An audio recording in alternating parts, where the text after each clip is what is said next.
Criança é a perdida e chorando que tá perdida, sem a mãe, sem o pai. O segurança afirma que não havia mais ninguém no local além dele naquela hora, mas que ele tem presenciado coisas inexplicáveis acontecendo já há algum tempo, e que isso poderia ser uma verdadeira aparição de algo sobrenatural.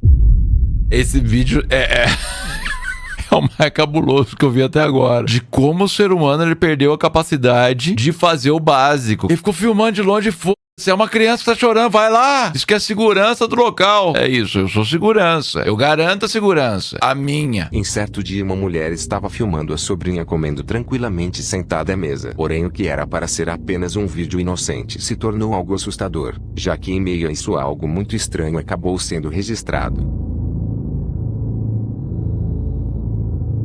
Não sei se vocês notaram, ela tá comendo com a mão. Isso é falta de higiene. Mas olha só, até ela come com garfo. E você não, você come com colher, né? E normaliza isso ainda.